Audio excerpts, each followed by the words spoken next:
Hello बच्चों, क्या हाल चाल और सब बढ़िया। तो बच्चों आज हम करने वाले हैं बच्चों साइंस का chapter number 8 force and pressure के बारे में। तो बच्चों हमारी इस चैप्टर में कई वीडियोस बन चुकी है, कम से कम 7 पार्ट्स बन चुके हैं। तो अगर आपने वो पार्ट्स नहीं देखे हैं तो जरूर हमारे चैनल पर आप जाके देख सकते हो बच्चों। ठीक है बच्चों, तो आज हम इस वीडियो में इलेक्ट्रोस्टैटिक फोर्स से समझने वाले हैं। तो पूरी वीडियो में बने रहिएगा, आपको बहुत ही अच्छी तरीके से समझ में आ जाएगा बच्चों। ठीक है बच्चों, अगर आप हमारे चैनल पर पहली बार आए हैं तो जरूर चैनल को सब्सक्राइब कर लीजिएगा, बेल आइकन दबा लीजिएगा और अपने दोस्तों के साथ जरूर शेयर कर दीजिएगा। ठीक है बच्चों, तो चलिए स्टार्ट करते हैं। Electrostatic force. इलेक्ट्रोस्टैटिक फोर्स का मतलब बच्चों यहाँ पर होता है स्थिर विद्युत बल। स्थिर विद्युत मतलब बच्चों इलेक्ट्रिसिटी, और यहाँ फोर्स का मतलब है बच्चों बल। ठीक है बच्चों, देखो बच्चों एक्टिविटी 8.7 में क्या क्या रखी है। Take a plastic straw and cut it into nearly 2 equal pieces. मतलब बच्चों हमें एक प्लास्टिक का एक स्ट्रो लेना है और इसको लगभग 2 बराबर भागों में क्या कर देना है बच्चों, काट देना है। ठीक है बच्चों, suspend one of the pieces from the edge of a table with the help of a piece of thread. अब क्या करना है बच्चों, धागे की सहायता से एक टुकड़े को किसी मेज के किनारे से लटका दीजिए।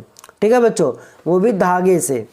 Now hold the other pieces of straw in your hand and rub its free end with a sheet of paper. अब क्या करना है बच्चों, अब जो स्ट्रो के दूसरे टुकड़े जो आपके हाथ में है उसे पकड़िए और उसके स्वतंत्र सिरे को मतलब बच्चों एंड पॉइंट को कागज की शीट पर रगड़िए। क्या करना है बच्चों, आपको रगड़ना है दूसरे स्ट्रो के एंड पॉइंट को। Bring the rubber end of the straw near the suspended स्ट्रो।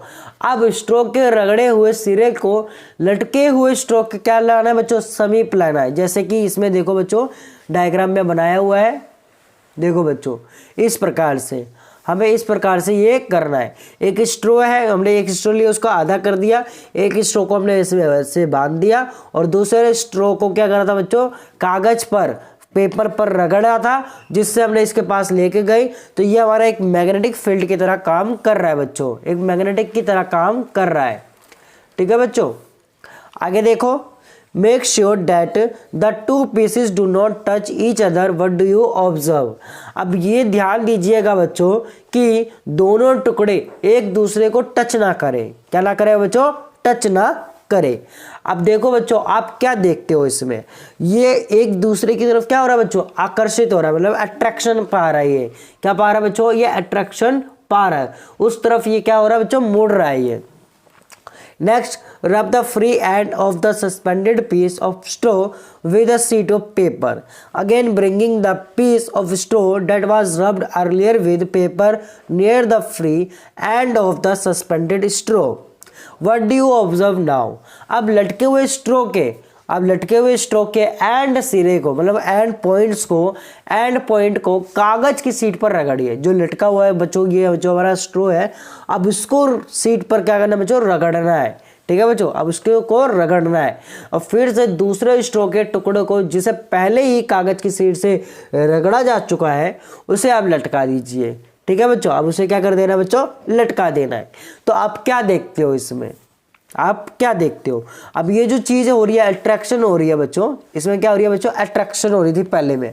फिर दूसरी बार में क्या होगा, ये दूसरे बारे में ये भागेगा, एक दूसरे से चिपकेगा नहीं, ये क्या होगा, भागेगा। ठीक है बच्चों, a straw is said to have acquired electrostatic charge after it has been rubbed with a sheet of paper। अब बच्चों इसमें क्या बोला है, जब कागज की शीट से रगड़े जाने पर स्ट्रो में क्या आ जाती है बच्चों, इलेक्ट्रोस्टैटिक चार्जेस आने लग जाती है। क्या आने लग जाती है बच्चों, इलेक्ट्रोस्टैटिक चार्जेस आने लग जाती है। ठीक है बच्चों, सच a straw is an example of charge body. अब ऐसे ही स्ट्रो अवस्थित वस्तु का एक उदाहरण है। The force exerted by a charge body और अनदर चार्ज और uncharge body is known as electrostatic force. मतलब बच्चों अगर एक आवेशित वस्तु है द्वारा किसी दूसरे आवेशित अथवा अनावेशित वस्तु पर लगाया गया बल, मतलब बच्चों इसका क्या है, अगर एक बॉडी है वो बिल्कुल चार्ज हो रखी है और दूसरी जो अनदर चार्ज बॉडी है या अनचार्ज बॉडी है जिसमें कोई भी इलेक्ट्रिसिटी नहीं है, तो उस सभी चीज़ को जब हम एक दूसरे को करते हैं, अट्रैक्ट करते हैं, तो इस चीज़ को हम क्या कहते हैं, इलेक्ट्रोस्टैटिक फोर्स कहते हैं, इलेक्ट्रोस्टैटिक फोर्स कहते हैं। This force comes into play even when the bodies are not in contact, not in contact. अब वस्तुओं के संपर्क में ना होने पर भी ये बल कार्य करता है, मतलब हमारी बॉडी इसके ऊपर, हमारी बॉडी उस ऑब्जेक्ट पर अट्रैक्ट नहीं है, मतलब उससे टच नहीं है, तब भी ये फोर्स काम करता है। The electrostatic force therefore is another example of non-contact force। अब बच्चों ये जो उदाहरण है इलेक्ट्रोस्टैटिक का, ये जो हमने अभी समझा, ये किसका उदाहरण है बच्चों, ये नॉन कॉन्टैक्ट फोर्स का उदाहरण है। ये किसका उदाहरण है बच्चों, ये नॉन कॉन्टैक्ट फोर्स का। You will learn more about electric charge in chapter 12। आप इलेक्ट्रिक के बारे में चैप्टर नंबर 12 में और भी अच्छी तरीके से पढ़ोगे, ठीक है बच्चों। देखिए आगे क्या बच्चों, हमारा ग्रेविटेशनल फोर्स क्या है बच्चों, हमारा अगला ग्रेविटेशनल फोर्स क्या होता है। ग्रेविटेशनल फोर्स आपने क्लास 6th 7th में भी पढ़ा होगा बच्चों, ग्रेविटेशनल फोर्स क्या होता है। देखिए ग्रेविटेशनल फोर्स का हिंदी क्या होती है बच्चों, गुरुत्वाकर्षण। गुरुत्वाकर्षण और फोर्स का मतलब तो बल, पता ही होगा बच्चों आपको। देखो you know that a coin or a pen fall to the ground when it slips off your hand. जब हम पेन को या सिक्के को उछालते हैं, स्लिप करते हैं, तो हमेशा क्या होता है बच्चों, वो पेन नीचे या कॉइन हमारा नीचे ही गिरता है। देखो leaves and fruits also fall to the ground. अब पेड़ से पत्ते फल भी नीचे ही गिरते हैं। When they get detached from the plant have you ever wondered why it is so. अब बच्चों यहाँ पर क्या बोला गया है, क्या ये जो हमारे जो पत्तियां होती है, ये क्या कभी आपने सोचा कि ऐसा क्यों होता है, आखिर ये नीचे ही क्यों गिरती है, आखिर नीचे ही क्यों ये गिरती है। When the coin is held in your hand, it is at rest। जब सिक्का आपके हाथ में पकड़ा हुआ था तो वो कैसे स्थिति में था बच्चों, वो रेस्ट में था। वो कैसी स्थिति में था बच्चों, वो रेस्ट में था, ठीक है बच्चों। As soon as it is released, it begins to move downward। जैसे हमने उसको रिलीज करा, जैसे हमने उसको छोड़ा, तो वैसे ही वो क्या हो गया, नीचे गिरने के प्रारंभ में हो गया, नीचे गिरना स्टार्ट हो गया। It is clear that the state of motion of the coin undergoes a change।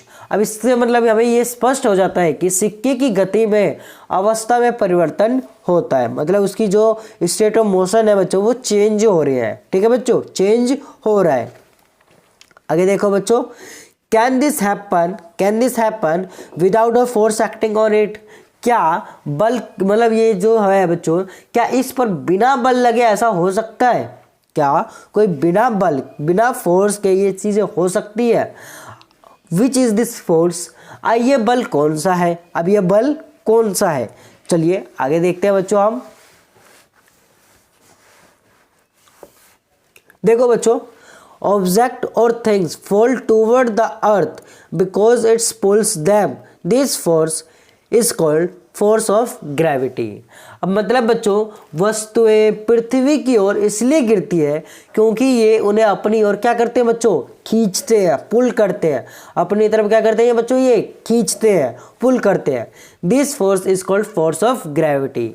और इसी फोर्स को हम क्या करते हैं बच्चों, इसी फोर्स को हम क्या कहते हैं, फोर्स ऑफ ग्रेविटी कहते हैं। हिंदी में कहते हैं बच्चों इसे गुरुत्व बल, ठीक है बच्चों, और जस्ट ग्रेविटी, और इसे हम ग्रेविटी भी कहते हैं।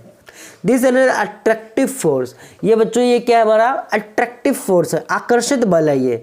The force of gravity acts on all object. The force of gravity can act on all of us all the time without our being aware of it. अब बच्चों ये जो बल है ना, ये बल हर एक वस्तु पर लगता है और गुरुत्व बल हम सभी पर हर समय बगैर हमारी जानकारी के लगता रहता है, ये लगता रहता है। ठीक है बच्चों, एनी टाइम।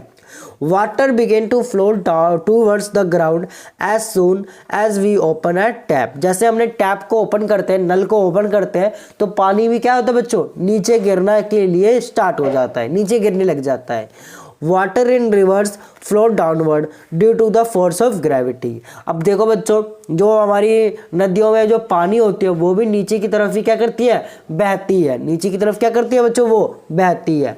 वो किसके कारण होता है बच्चों, ग्रेविटेशनल फोर्स के द्वारा, ग्रेविटेशनल फोर्स के द्वारा बच्चों। ठीक है बच्चों, आगे देखो बच्चों, बॉक्स वाला पढ़ते हैं। Gravity is not a property of the earth alone, in fact every object in the universe, whether small or large, exert a force on every other object. This force is known as the gravitational force. गुरुत्व मतलब gravity केवल पृथ्वी का ही गुण नहीं है, वास्तव में ये विश्व में सभी वस्तुएं, चाहे वे छोटी हो या चाहे वो बड़ी हो, हर एक दूसरे पर बल लगाती है। ये इसी चीज को हम क्या कहते हैं बच्चों, ग्रेविटेशनल फोर्स कहते हैं बच्चों। ठीक है बच्चों, आई होप आपको ये दो टॉपिक आपको समझ में आ गया होगा, इलेक्ट्रोस्टैटिक फोर्स और ग्रेविटेशनल फोर्स। ठीक है बच्चों, तो आज की वीडियो के लिए बस इतना ही। उम्मीद करते हैं कि आपको अच्छी तरीके से समझ में आ गया होगा बच्चों। अगर बच्चों आपको समझ में आ गया है तो जरूर चैनल को सब्सक्राइब कर लेना, बेल आइकन दबा लेना और अपने दोस्तों के साथ जरूर शेयर कर देना बच्चों। मिलते हैं अपनी अगली वीडियो में। आज की वीडियो के लिए बस इतना ही, धन्यवाद।